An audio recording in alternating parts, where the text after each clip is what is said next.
নতুন সংবিধান, second Republic ও রাষ্ট্র সংস্কার সহ নতুন বাংলাদেশের দাবিতে ২৪ দফা ইস্তেহার ঘোষণা করল এনসিপি। তারুণ্যের প্রথম ভোট ধানের শীষে হোক আহ্বান তারেক রহমানের, বললেন বিভেদের রাজনীতি আর দেখতে চায় না মানুষ। মানবতা বিরোধী অপরাধের মামলায় শেখ হাসিনার বিরুদ্ধে প্রথম দিনের সাক্ষ্য গ্রহণ শেষ, সর্বোচ্চ শাস্তির দাবি রাষ্ট্রপক্ষের। এবং ভয়াবহ বিমান দুর্ঘটনায় ১২ দিন পর খুলেছে মাইলস্টোন, মৃত্যুর সংখ্যা নিয়ে ধোঁয়াশা কেটে গেছে, কেউ নিখোঁজ নেই দাবি অধ্যক্ষের।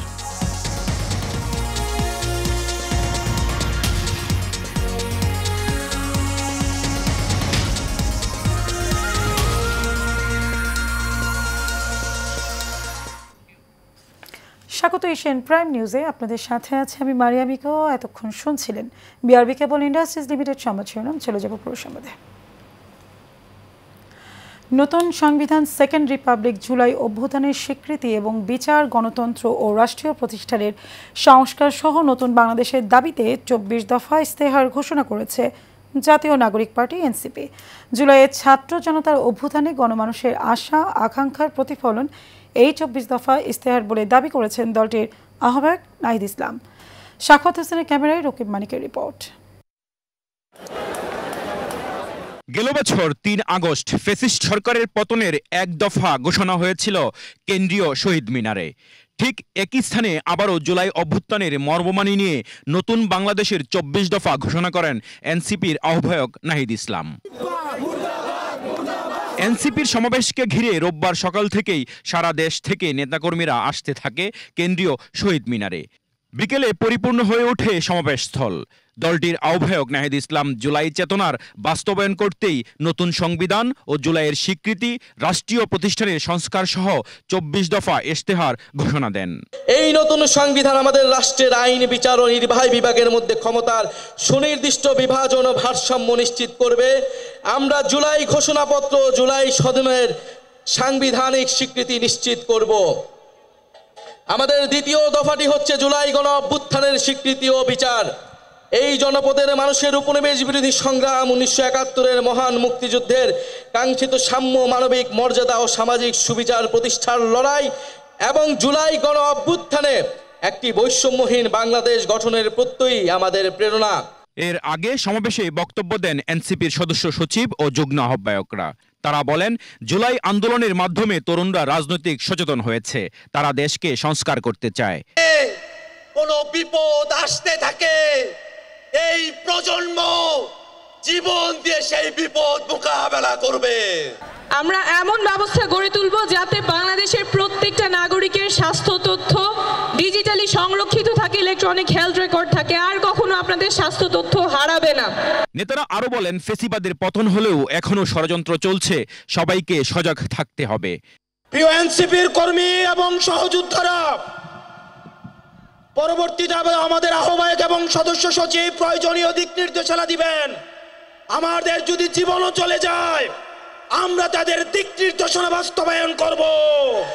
শিক্ষা এবং স্বাস্থ্য, সেই সাথে আমাদের সংস্কৃতিকে অবহেলা করার কোনো সুযোগ নাই। আপনারা জানেন, বাংলাদেশ আওয়ামী লীগ, এই ফ্যাসিস্ট দলটি বাংলাদেশের শিক্ষা এবং বাংলাদেশের সংস্কৃতিকে ধ্বংসপ্রাপ্ত করার জন্য বাংলাদেশের প্রত্যেকটা রাষ্ট্রীয় প্রতিষ্ঠানকে ব্যবহৃত করেছে। জুলাইয়ের ঘোষণাপত্রকে সাংবিধানিক স্বীকৃতি দেয়া না হলে কঠোর আন্দোলনের ঘোষণা দেন নেতাকর্মীরা। রকিব মানিক, এশিয়ান টেলিভিশন, ঢাকা। আগামী নির্বাচনে তরুণ প্রজন্মের কাছে ভোট চেয়েছেন বিএনপির ভারপ্রাপ্ত চেয়ারম্যান তারেক রহমান। তরুণ প্রজন্মের উদ্দেশ্যে তিনি বলেন, আসন্ন জাতীয় নির্বাচনে তোমাদের হারানো ভোটের অধিকার পুনঃপ্রতিষ্ঠার এক বিরাট সুযোগ তৈরি হয়েছে। জুলাই গণ অভ্যুত্থান, শোক ও বিজয়ের প্রথম বর্ষপূর্তি উপলক্ষে রোববার শাহবাগে ছাত্রদলের সমাবেশে প্রধান অতিথির বক্তব্যে তিনি এসব কথা বলেন। সোহাগ মেয়ের ক্যামেরায় রিপোর্ট করছেন মণ্ডলের নাম। বিকেলে 3:15টায় কোরআন তেলাওয়াতের মধ্য দিয়ে সমাবেশের কার্যক্রম আনুষ্ঠানিক শুরু হয়। এরপর জুলাই শহীদদের জন্য 1 মিনিট নীরবতা পালন করা হয়। সমাবেশ শুরুর ঘণ্টাখানেক আগেই শাহবাগ মোড় এবং আশপাশের এলাকায় লোকে লোকারণ্য হয়ে যায়। কেন্দ্রের নির্দেশ মেনে ছাত্রদলের বিভিন্ন ইউনিট ও জেলার শাখাগুলো ব্যানার, ফেস্টুন, প্লেকার্ড ছাড়াই সমাবেশে যোগ দেন। কেন্দ্রীয় ও জাতীয় নেতৃবৃন্দের পর ভার্চুয়ালি যুক্ত হয়ে সমাবেশের প্রধান অতিথির বক্তব্য দেন বিএনপির ভারপ্রাপ্ত চেয়ারম্যান তারেক রহমান। দেশকে তাবেদার রাষ্ট্রে পরিণত করে রাখতে বিগত 1.5 দশকে ফ্যাসিস্ট চক্র দেশের শিক্ষা ব্যবস্থাকে ধ্বংস করে দিয়েছিল। এ সময় তারেক রহমান বলেন, 1.5 দশকে ফ্যাসিবাদ বিরোধী আন্দোলনে ছাত্রদলের হাজার হাজার নেতাকর্মী হতাহত হয়েছে। ফ্যাসিবাদ যেন আবার ফিরতে না পারে সেই জন্য ছাত্র সমাজকে কাজ করতে হবে। 1.5 দশকের ফ্যাসিবাদ বিরোধী আন্দোলনে ছাত্রদলের হাজার হাজার নেতাকর্মী হতাহত হয়েছে। মামলা, হামলা, জেল, জুলুম, নির্যাতন, খুন, গুম, অপহরণের শিকার হয়েছে ছাত্রদলের হাজারো হাজারো নেতাকর্মী। শুধুমাত্র এই যে জুলাই গণ অভ্যুত্থান, এই জুলাই গণ অভ্যুত্থানেই চট্টগ্রামের ছাত্রদল নেতা ওয়াসিম সহ শতাধিক নেতাকর্মী শহীদ হয়েছে আমাদের, আরো আহত হয়েছে হাজারো হাজারো। গণ অভ্যুত্থানের সময় শুধুমাত্র ছাত্র দলেরই 2000-এরও বেশি নেতাকর্মী গ্রেফতার হয়েছে। দেশের মানুষ আর বিভেদের রাজনীতি দেখতে চায় না মন্তব্য করে তরুণদেরকে আগামী নির্বাচনে ধানের শীষে ভোট দেওয়ার আহ্বান জানান তিনি। তারুণ্যের প্রথম ভোট ধানের শীষের জন্য হোক। কি সেই আহ্বান? তারুণ্যের প্রথম ভোট ধানের শীষের জন্য হোক। বিশাল এই সমাবেশে সভাপতিত্ব করেন ছাত্রদলের সভাপতি রকিবুল ইসলাম রাকিব, সঞ্চালনা করেন সংগঠনের সাধারণ সম্পাদক Nasir Uddin Nasir. Mondal Enam, Asian Television, Dhaka. July গণ অভ্যুত্থানের সময় সংগঠিত মানবতা বিরোধী অপরাধের মামলায় পলাতক শেখ হাসিনা বিরুদ্ধে প্রথম সাক্ষ্য গ্রহণ শুরু হয়েছে। আন্তর্জাতিক অপরাধ ট্রাইব্যুনাল 1-এর অনুমতি সাপেক্ষে এই বিচার কার্যক্রম সরাসরি সম্প্রচার করা হয়। শেখ হাসিনার পাশাপাশি এই মামলায় সাবেক স্বরাষ্ট্রমন্ত্রী আসাদুজ্জামান খান কামালও আসামি। পুলিশের সাবেক মহাপরিদর্শক চৌধুরী আবদুল্লাহ আল মামুন এই মামলায় মানবতা বিরোধী অপরাধের দায় স্বীকার করে নিয়েছেন। হাসিনা ও অন্য আসামিদের বিরুদ্ধে এই মামলায় মোট 5টি অভিযোগ আনা হয়েছে। শেখ হাসিনার বিরুদ্ধে এ পর্যন্ত ট্রাইব্যুনালে মোট 4টি মামলা হয়েছে।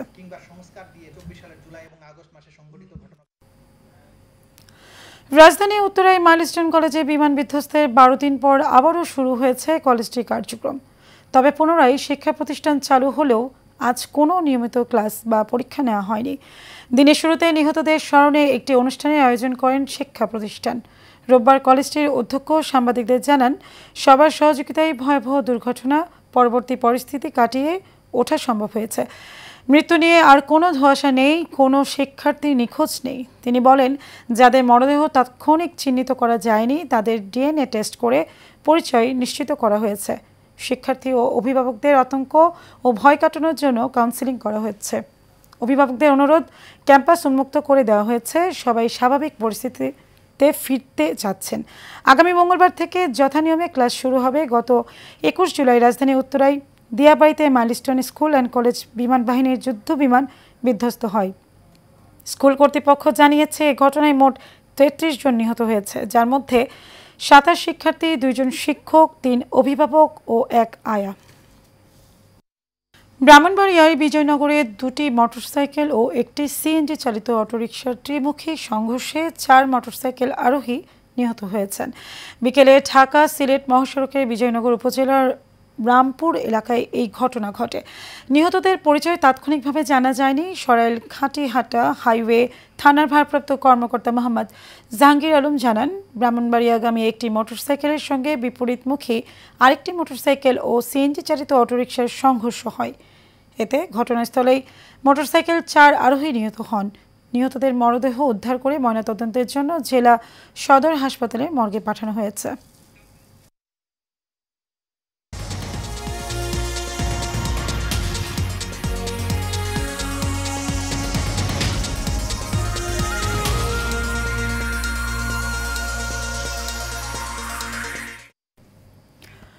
সংবাদ বিরতির পর আবার স্বাগত এশিয়ান প্রাইম নিউজে। আপনাদের সাথে আছে আমি মারিয়া বিকো।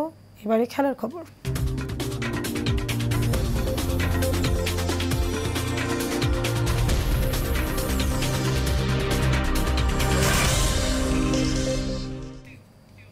শেষ করবো এশিয়ান প্রাইম নিউজ, তার আগে বিআরবি কেবল ইন্ডাস্ট্রিজ লিমিটেড সংবাদ শিরোনাম জানাবো আরেকবার।